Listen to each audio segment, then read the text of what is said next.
The room was silent, save for the rhythmic scratching of a fountain pen against parchment.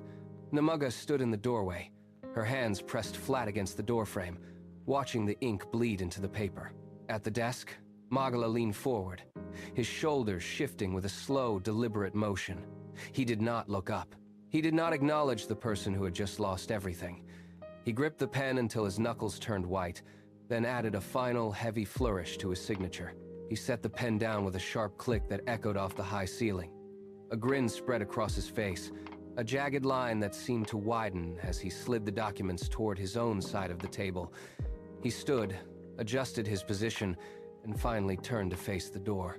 His eyes met hers, but there was no recognition, only the cold satisfaction of a transaction completed. The empire that had belonged to her family for generations was now his. Namugga did not move. She watched him walk toward the window, looking out at the sprawling grounds that were no longer hers to command. The legal seal was dry. The inheritance was gone. She remained in the shadows, listening to the heavy footsteps of her uncle as he paced the room, already claiming the space as his own. The transition was swift and physical. Before the ink on the documents was dry, two men entered the room. They did not wait for her to leave. They steered her toward the rear exit, their hands firm against her shoulders. She was pushed through the service yard where the smell of manure replaced the scent of polished wood. A wooden cart stood waiting, its axle groaning under the weight of crates. They hoisted her up and forced her to sit among the ropes and tools. She tried to stand, but a heavy hand pressed her back down. The cart jolted forward as a team of oxen strained against their yokes. Beyond the iron gates, the estate grounds blurred into a smear of green. The road ahead was unpaved, rutted with deep tracks that rattled the cart with every rotation of the wooden wheels. She watched the high walls of the estate diminish until they were nothing more than a thin gray line on the horizon. The transaction was complete. She had been traded for a herd of livestock, and her life was now measured in the distance between the life she knew and the unknown path ahead. The sun beat down, turning the dust into a fine grit that coated her skin, as the cart rattled deeper into the countryside, leaving the only home she had ever known behind. The cart stopped with a final, jarring jerk that sent a spray of dust into the stagnant air. Namugga slid from the wooden slats, her feet sinking into loose, gray dirt. Before her stood a hut of sagging mud walls and a roof patchworked with dry, brittle straw. The structure leaned heavily to the left, as if tired of holding itself together. A man stepped out from the shadows of the doorway, his balance precarious. He held a ceramic jug, and the sharp, sour scent of fermented grain drifted across the gap between them. Luanga squinted against the light, his movements sluggish and uncoordinated. He looked at the cart, then at her, his expression a dull mixture of confusion and entitlement. He tipped the jug to his lips, wiped his mouth with the back of his hand, and gestured vaguely toward the dark interior of the hut. There was no welcome. There was only the heat, the smell of rot, and the sound of his heavy, irregular breathing. Namugga felt the ground beneath her harden. The isolation was absolute. She looked at the horizon, then back at the man who now held her life in his hands.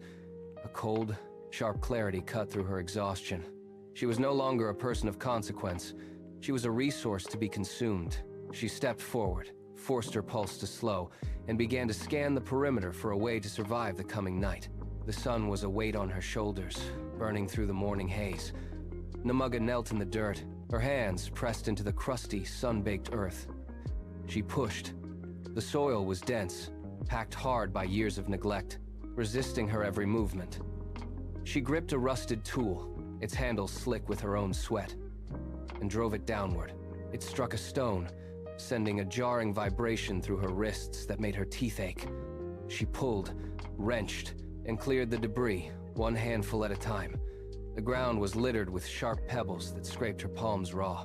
By midday, her knuckles were split, thin lines of red blooming against her skin with every clench of her fist. The work was mindless and unrelenting.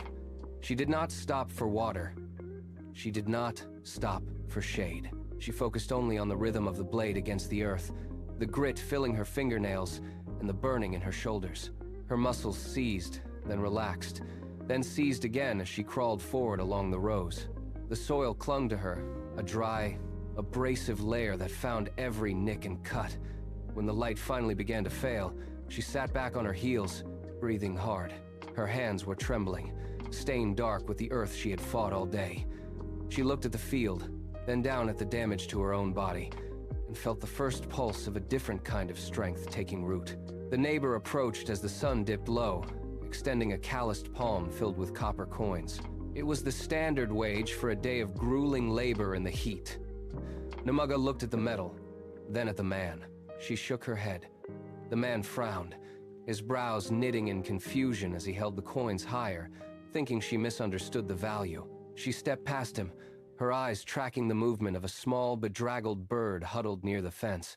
It was a runt, its feathers matted with dust, its breathing shallow and uneven. The owner of the bird had already turned away, dismissing it as dying weight that would not survive the night. Namugga pointed to the bird. "I do not want the coin," she said, her voice raspy from the day's silence. The neighbor laughed, a short, dry sound that carried no warmth. He looked at the discarded creature, then back at her with a mix of pity and suspicion. "That thing is half dead," he countered, gesturing for her to take the money instead. Namugga did not blink. She stood her ground, ignoring the heat radiating from the soil and the ache in her wrists. She repeated her demand. The neighbor shrugged, tossed the copper back into his pouch, and waved a dismissive hand toward the bird. Namugga knelt, reaching out slowly to claim the creature that everyone else had abandoned. The stream was a glacial vein cutting through the village, fed by mountain runoff that numbed the skin on contact. Namugga knelt on the jagged rocks, plunging her arms into the churning white water. The cold was a physical blow, an icy pressure that radiated from her fingertips to her shoulders. She grabbed a pile of heavy, mud-caked linens, the fabric leaden and sodden. She scrubbed against the stone, the friction tearing at her skin, but she did not pull back. She twisted the wet fabric, her muscles screaming as she wrung out the gray, soapy sludge. Around her, others moved with practiced speed, but Namugga was methodical, driven by the bird waiting in the shadows of the yard. Her palms turned a deep, bruised purple in the freezing current. Each movement was a calculated effort against the numbing ache. When the last garment was wrung out and hung to dry, she stood, her legs shaking from the prolonged exposure. She walked to the edge of the clearing where the runt hen lay tethered by a length of twine. She gathered the bird against her chest, feeling the warmth of its small heart beating against her skin. It was thin, trembling, and entirely fragile, yet to her, it was the most valuable thing she had ever held. She walked away from the water, her hands still burning with the phantom sting of the ice, knowing the cycle of labor had finally yielded its first return. Every day, the routine remained the same. Namugga moved through the village, her movements efficient and quiet. She kept the bird hidden, feeding it scraps she saved from her own meager rations. Yet, she was never truly alone. A prickling sensation began to settle between her shoulder blades, a persistent heat that felt like a stare. She would pause in her work, scanning the perimeter, but the village path always appeared empty. The shadows under the ancient fig tree seemed deeper than the others, casting long, dark fingers across the dust. One afternoon, while she was repairing a collapsed section of the stone wall, the feeling intensified. She turned, her heart hammering against her ribs. There, seated in the thick shade of the tree, sat Jaja Nakayima. The elder did not move. She sat with her back rigid, her hands resting on the head of a polished wooden cane. Her eyes, clouded by age but sharp as flint, were locked onto Namugga. She did not blink, and she did not speak. She simply watched, a silent sentinel in the heat of the day. Namugga felt the weight of that gaze, an intense, ancient scrutiny that made her own struggles seem suddenly small. The elder's presence hung in the air, heavy with expectations that Namugga could not yet name. Namugga looked away, returning to the stones, but the feeling of being measured remained, vibrating in the still air. Jaja tapped the ground with her cane, the sound sharp and rhythmic against the packed earth. Namugga wiped the dust from her palms and approached, keeping a respectful distance. The elder pointed a gnarled finger at the hen, which huddled in the dirt near Namugga's feet. "A chicken is not a meal," Jaja rasped, her voice cutting through the humid air. She leaned forward, the wood of her cane creaking under her weight. "It is a seed, If you eat the seed, you end the cycle. If you plant it, you own the harvest. Namugga looked down at the bird. For months, she had viewed the creature as a singular prize, a buffer against hunger. Now, the words shifted something inside her. She looked at the hen, then at the sprawling, barren fields surrounding the village. The realization hit her with the force of a physical blow. She was not merely surviving, she was building a machine, one life at a time. The bird was the first gear in a larger engine she had yet to construct. Jaja held her gaze, waiting for the understanding to settle. "Collect 5, the elder commanded, her voice slow and absolute. "Then return." Namugga nodded, her resolve hardening. She no longer saw the hen as a singular comfort, but as the beginning of a future she would design herself. The 2 years that followed were defined by grit and the rhythmic ache of muscles. Namugga took every task the village offered, no matter how grueling. She spent weeks harvesting the neighbors' fields, her hands calloused and raw from the dry, unyielding stalks. When the harvest ended, she moved to the stone walls. She hauled heavy granite slabs, resetting them into the earth and patching gaps with mud and sweat until her back burned with constant fatigue. She never complained. She never slowed. Each day was a transaction, trading her physical labor for the runt chickens no one else wanted. She moved with a singular, quiet purpose, ignoring the sneers of those who thought her work was for nothing. Slowly, the collection grew. 1 hen became 2, then 3. She repaired a collapsed perimeter fence in exchange for the 4th.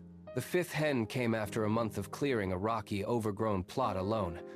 Her life was a series of grueling cycles, but she treated every bird as a strategic asset.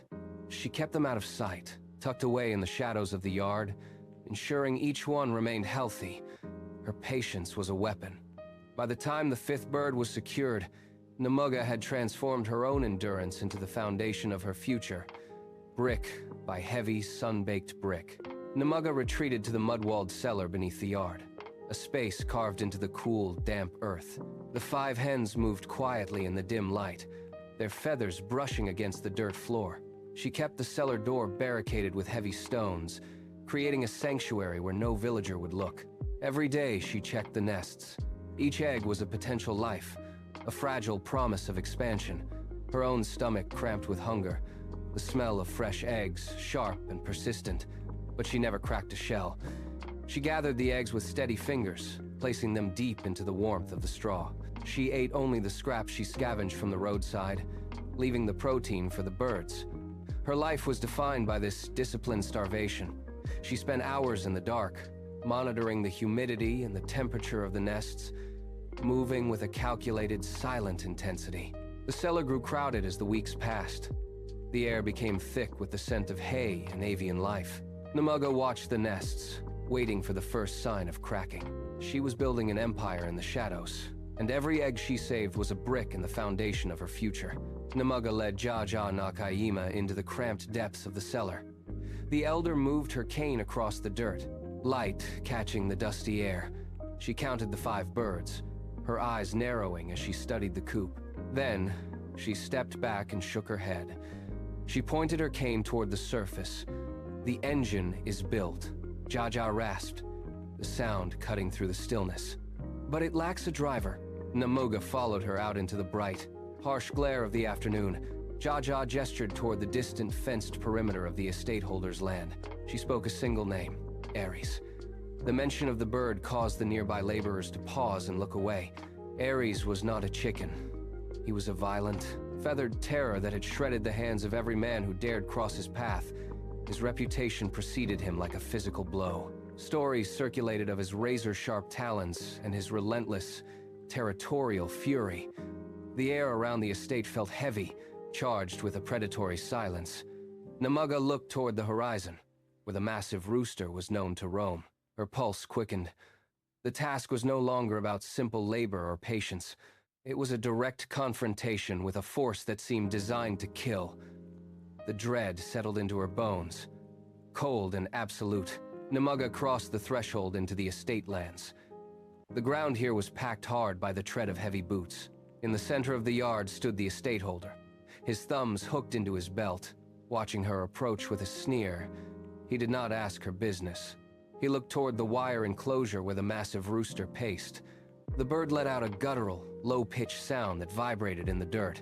The estate holder turned his gaze back to Namugga, his expression devoid of pity.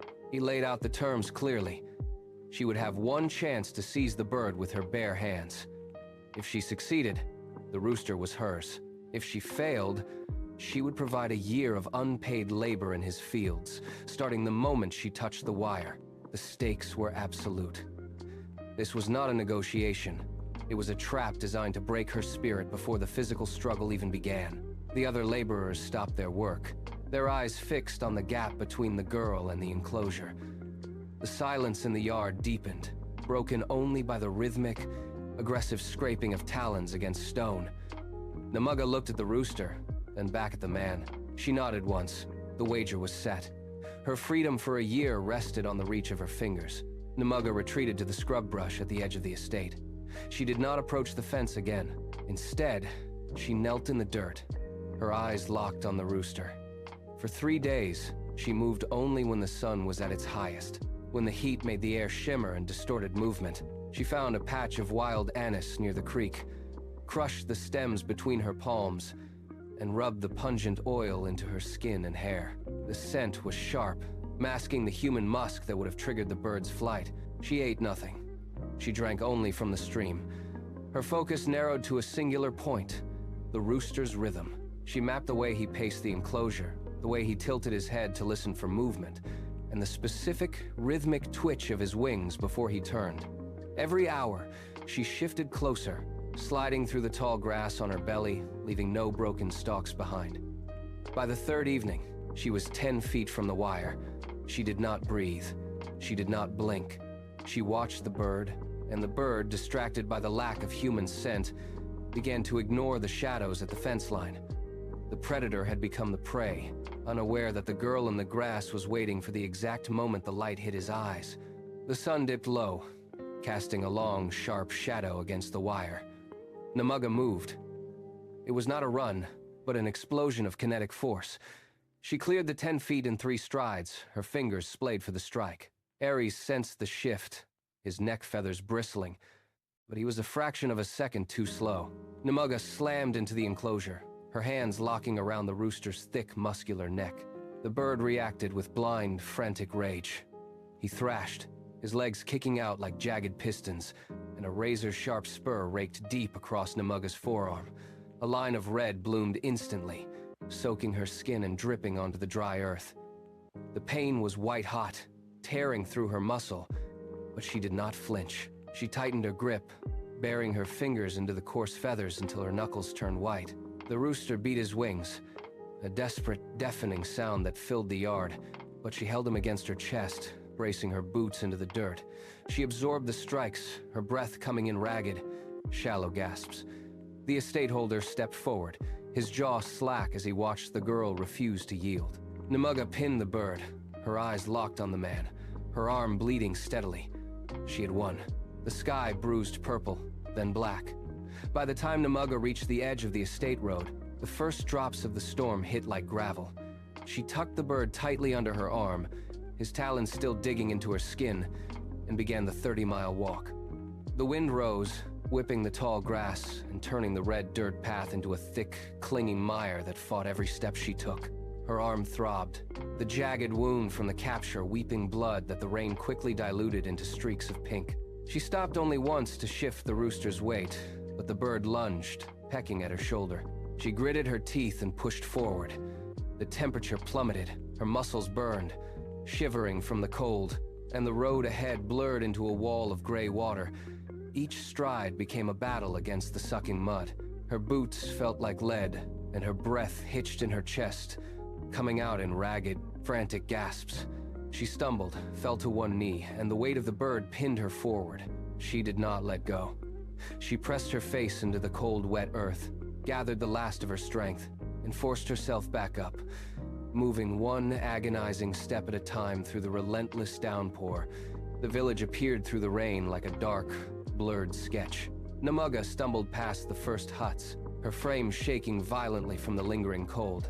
Her arm was stiff, the blood now a crust of dark iron against her skin. She reached her small mud-walled cellar and collapsed inside, the sound of the rain drumming against the roof like a frantic heartbeat. The rooster shifted in her arms, letting out a low, hungry rasp. Namugga knelt in the corner, her fingers trembling as she reached for the small pouch of grain, her only meal for the next 2 days. She looked at the bird, then at the handful of seeds. She did not hesitate. She opened the pouch and poured the entire contents onto the dirt floor before the rooster. He lunged at the grain, pecking with aggressive, sharp movements. Namugga watched him eat, her stomach twisting with hollow, aching cramps. Her vision blurred at the edges, the room spinning as the cold seeped into her bones. She leaned her head against the damp wall, her breath shallow and labored. She had nothing left for herself, but as the bird swallowed the last of the grain, she felt a grim, iron-willed satisfaction. The engine was fueled. She closed her eyes, surrendering to the exhaustion, knowing the bird would survive the night. Luanga pushed open the door, his shadow stretching long across the dirt floor. The air inside the cellar was heavy, with the smell of damp earth and avian heat. He blinked, his eyes bloodshot and darting, immediately locking onto the corner where the rooster stood guard over a single perfect egg. He let out a low, guttural sound, his fingers twitching toward the nest. His breath came in shallow, wheezing bursts, the telltale sign of a man desperate for the bottle. He took a step forward, his boot crushing a loose stone. Namugga bolted upright. She had been drifting in a feverish sleep, but the sound of his movements snapped her into immediate awareness. She scrambled across the floor, her body sliding between Luanga and the nest. She grabbed his ankle, digging her nails into his skin. He kicked out, his movement uncoordinated and wild, his face twisted into a mask of impatient demand. He didn't look at her, he looked through her, his focus entirely on the fragile, profit-bearing object behind her back. He reached down, his knuckles white, his hand trembling as he forced his way past her shoulder.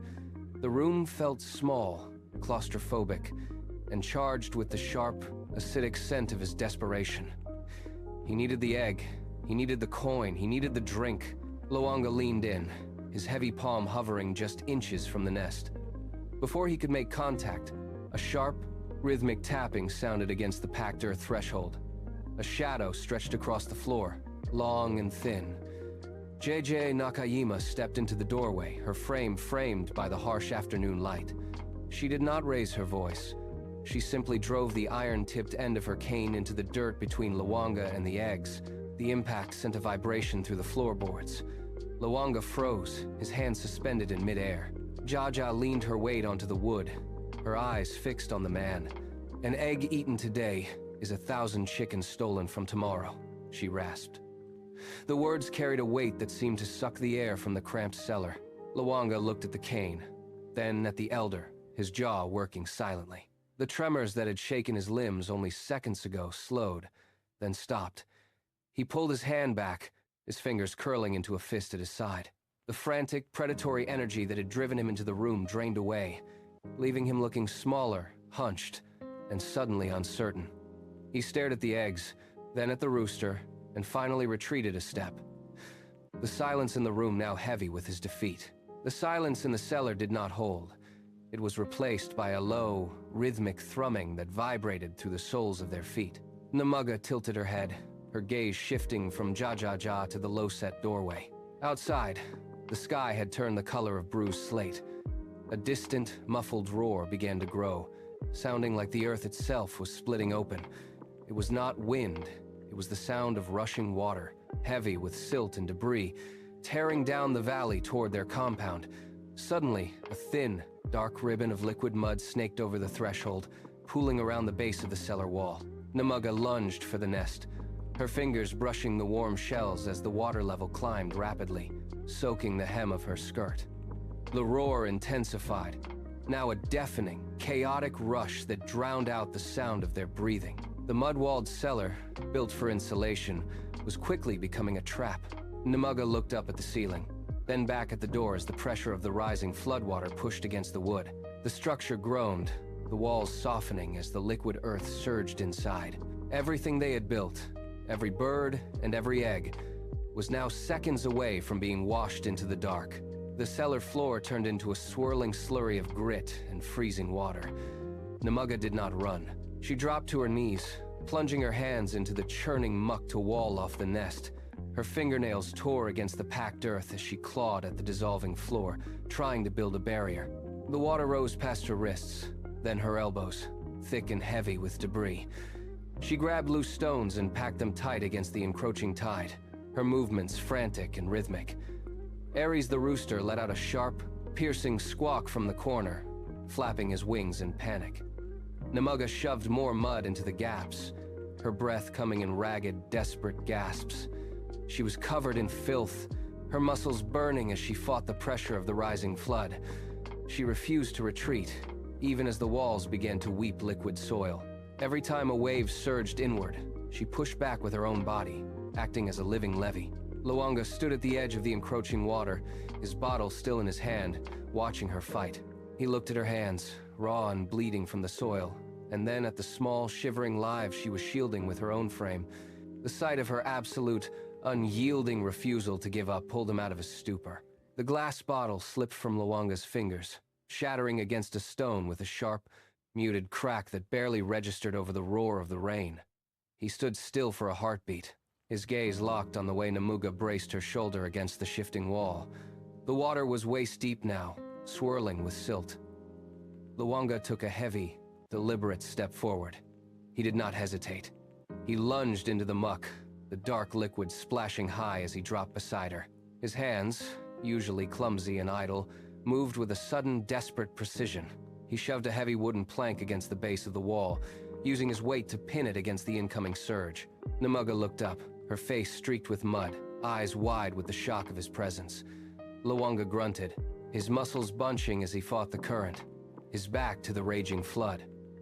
He scooped up handfuls of saturated earth, packing the gaps where the water threatened to burst through. They worked in a rhythm born of necessity, his strength anchoring the barricade while she stabilized the nest. For the first time, the cellar felt like a fortress rather than a trap. They were no longer master and servant, but two bodies working against the tide, their hands caked in the same freezing soil, fighting to keep the life inside the walls from being swept away. The pressure against the wall finally eased, as the storm outside lost its fury. The water level dropped, leaving behind a thick, slick residue of silt across the cellar floor. Namugga pulled her hands back, her fingers trembling from the cold and the sheer exhaustion of the last few hours. She sat back on her heels, her breath hitching as she checked the nest. The chicks were huddled together, dry and alive. Namugga collapsed against the far wall, his chest heaving, mud dripping from his face onto his hands. For a long time, the only sound was the drip of water from the ceiling. He looked at the nest, then slowly shifted his gaze to Namugga. There was no mockery in his expression, no demand for service, just a heavy, quiet recognition of the survival they had fought for together. He reached out to wipe a streak of muck from his own brow, his movements deliberate and calm. Namugga held his gaze. In that heavy, damp silence, the power dynamic that had defined their house for years dissolved. Namugga nodded once, a sharp, decisive motion, and stood up to clear the debris. The storm had broken, but the foundation of a new life had finally been set into the earth. They were partners now, bound by the work they had just finished. The cellar was no longer just a shelter, it became a laboratory of commerce. Namugga observed the subtle shifts in her flock, identifying hens that produced shells with a distinct, rich mahogany hue. These were not common eggs. She cleaned them with soft cloths, buffing the shells until they gleamed like polished wood. Namugga handled the heavy lifting, constructing crates lined with straw to ensure the fragile cargo survived the long journey to the city. Namugga walked the miles to the urban centers, carrying baskets that radiated an air of exclusivity. She bypassed the local markets, heading directly to the storefronts that catered to the city's wealthy elite. She set a premium price, refusing to haggle. When the first merchant inspected the chocolate-colored shell, he offered double her asking price to secure a steady supply. The demand grew instantly. Namugga reinvested every coin, expanding the coops and refining the feed to maintain the unique pigmentation. The mud-walled cellar was soon replaced by expansive, organized structures. Her hands, once cracked from the soil, now managed ledgers and distribution routes. The profit margins widened with every shipment, turning the Runt chicken project into a thriving, high-value enterprise. She was no longer a village laborer. She was an architect of her own economy, watching the gold accumulate where there was once only dirt. The ledger entries grew longer with each passing month, the ink staining the pages with the weight of her success. Namugga did not spend the profits on luxuries. She kept her focus on a singular goal: the return to the city. She tracked down the legal status of her father's old warehouse, finding it neglected and burdened by debt. The broker met her at the site. The heavy iron doors were rusted shut, the windows shattered, and the interior smelled of damp concrete and long-abandoned machinery. Namugga pushed past the debris, her boots crunching on broken glass. She walked the length of the main floor, trailing her fingers along the scarred support beams. This was where her childhood had ended. She stopped in the center of the hall, the air stale and quiet, and looked up at the rafters. She did not see the decay. She saw the layout for a massive, efficient production line. She pulled the contract from her bag, smoothed it against the cold surface of a workbench, and dipped her pen. The scratch of the nib against the paper was the only sound in the cavernous room. She signed her name with steady, deliberate strokes, feeling the finality of the purchase. The warehouse was hers. The displacement was over. She had reclaimed the space that was stolen, and now she would fill it with the future. The transformation of the warehouse began the next morning. Namugga replaced the rot with industrial ventilation and state-of-the-art climate controls, ensuring the birds thrived in light-filled, spacious environments. She refused the harsh, cramped methods favored by city competitors. Instead, she installed tiered nesting systems that mimicked natural terrain, prioritizing the well-being of the flock to drive higher quality production. She hired workers from the village, training them in the precise handling techniques she had perfected over years of manual labor. The cavernous space, once silent and decaying, began to pulse with the rhythmic sound of thousands of birds. Trucks lined up at the reinforced loading docks, their engines idling as they waited to distribute her signature chocolate-shelled eggs to every corner of the nation. Namugga moved through the facility, checking the feed quality and the health of the stock, her focus absolute. She had built more than a plant. She had established a new standard for the industry. The supply chain spanned provinces, turning her once meager flock into a national phenomenon. She stood on the observation deck, watching the bustling operations below. The dust of the soil was gone, replaced by the precision of a high-functioning, ethical machine. Her vision had moved from the mud of a cellar to the forefront of the nation's economy. A sleek, black carriage rolled through the city streets, its polished wheels clicking against the cobblestones until it stopped before a weathered office building. The paint on the facade was peeling, and the windows were thick with layers of accumulated soot. Namugga stepped out. She moved with a calculated, steady pace, her presence commanding the attention of the few clerks loitering near the entrance. She did not wait to be announced. She pushed through the heavy oak doors, the wood groaning under her hand, and marched directly toward the inner office. Inside, the room was a chaotic mess of unpaid bills and scattered ledgers. Magala sat behind a desk, his forehead beaded with sweat as he stared at a stack of foreclosure notices. He looked up, his expression shifting from irritation to confusion as he saw the woman standing in his doorway. He squinted, trying to place the face, but the years had hardened her features into something he did not recognize. He stood slowly, his palms pressing against the desk, his breath hitching in his throat. The silence in the room stretched thin. He looked at the emblem pinned to her lapel, then back to her eyes. The recognition struck him with physical force, and his jaw went slack, his face draining of all color as the reality of her return took hold. Namugga did not speak. She reached into her briefcase and pulled out a stack of documents, sliding them across the scarred mahogany of the desk. Magala reached for them, his fingers trembling as he scanned the figures. The numbers were undeniable. His textile empire was hemorrhaging capital, and these papers represented the final foreclosure. He looked up, his mouth opening to protest, but Namugga only gestured to the pen lying near his hand. There was no malice in her gaze, only the cold, clinical focus of a woman who had spent years calculating the cost of survival. Magala leaned back, his shoulders slumping as the fight drained out of him. He signed the bottom line, the scratching of the nib, the only sound in the suffocating room. Namugga took the papers, checked the signature against her records, and placed them into her folder with a sharp, final snap. She stood up, smoothing the front of her jacket, and turned toward the window. The city view outside remained the same, but the power dynamic within these walls had been permanently severed. She had bought his ruin for pennies, dismantling his control without raising her voice. The office belonged to her now, and the era of his influence had officially reached its end.